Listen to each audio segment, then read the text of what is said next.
We're working on physical resilience that currently goes unverified. So a property owner can spend their money making a site harder to flood with all sorts of defenses. And then insurance renewal comes around and nothing changes. In the harder markets, the carrier has already walked away. So there's no cover to be had at any price. But where cover does survive, the excess is often punishing and conditions tighten. And so the work might have made an actual difference, but it's invisible to those who can actually decide whether the asset stays insurable or not.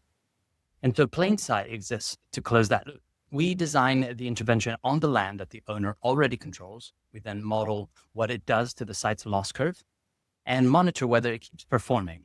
And on that basis, we can then write insurance against the result we can defend. So the evidence is what keeps the risk insurable and lets us structure the deductible around defenses we can prove are working. And this loop isn't new in the industry. Cyber insurance has built businesses around it, pricing a verified control instead of waiting for claims history. Climate risk just doesn't have that yet. And so that's exactly what we're building. Well, so the first shift that we see is in premium increases. And then what follows is either excess deductible changes and kind of like terms tightening. And then finally, the insurer might decide to exclude the peril altogether. And what that means on the ground isn't actually about insurance, because insurability sits upstream of credit. We spoke to a commercial lender who told us that they fear two things: that the asset is either too risky to lend on, and or that it becomes uninsurable and breaks the insurance covenant inside the loan.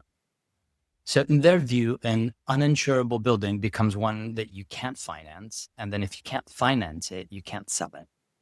These buildings and sites are being used by operating businesses. Just an inch or two of water on a production floor stops trading and interrupts their operations for months. So unchecked, this stops being about damage to buildings. It's starting to become about money quietly writing off entire areas as places it just won't go. Well, I'm certainly not positioned to solve this alone. And most of the past few months have essentially been about assembling the people that can cover what I come from the built environment. I trained and worked as an architect, and it left me with a habit of seeing value in the land that everyone else typically writes off. So where others saw leftover space, I saw resilient infrastructure. These are surfaces that could be absorbing water, but have been paved over. And so then now they allow water to run off and threaten operations. But then across the rest of the founding team, we have Mark, who runs the hazard science. He's a civil engineer turned hydrologist, finishing his PhD at Cambridge, and uses machine learning to model flood probability. Then we have Ollie, who oversees product and runs the loss modeling. He led the UK climate adaptation finance policy. And then we have Sam, who runs operations. He's a chartered accountant with 8 years across transaction advisory, restructuring, and financial regulation. Our product is one engine with several modeling modules working together. We start with a close look at a specific site, so how water actually arrives across a range of storm profiles.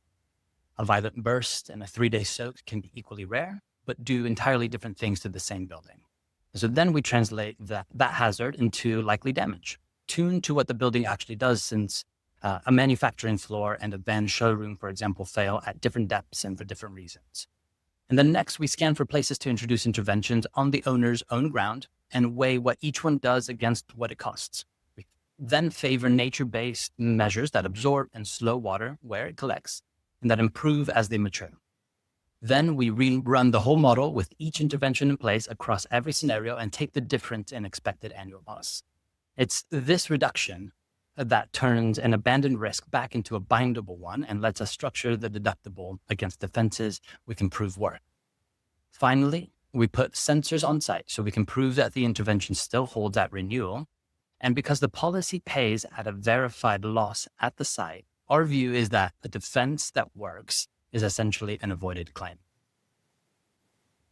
At this stage, we're focusing on commercial owner operators. So think manufacturing or motor trade sites. One motor trade we looked at with a large carrier experienced flood damage from a single event that was 143 times the premium that the customer was paying.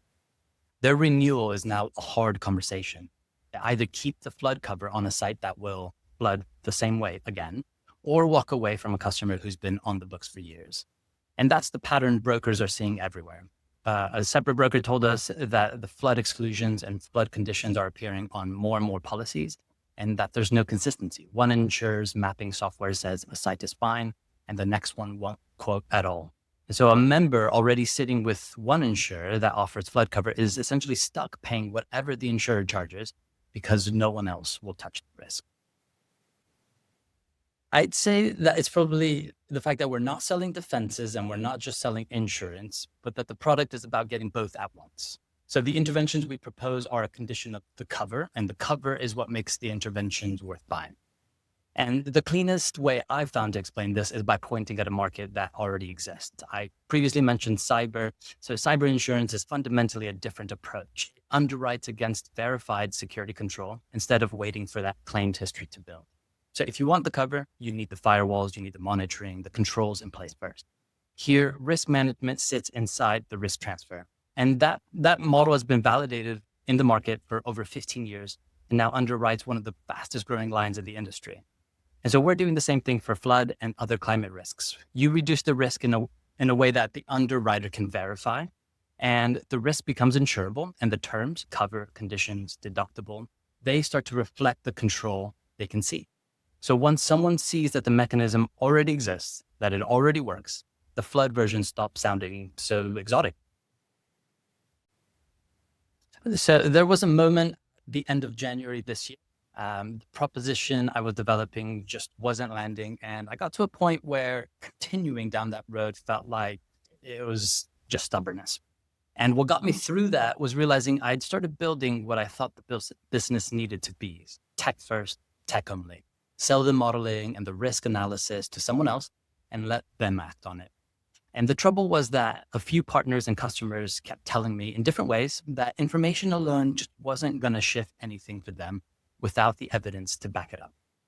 Eventually that clicked and the whole positioning changed. We couldn't just sell the information to someone else to underwrite.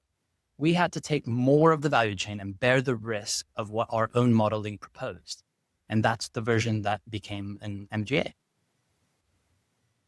Building on a point in my previous response, some of the best advice I got was to solve a bigger part of the problem.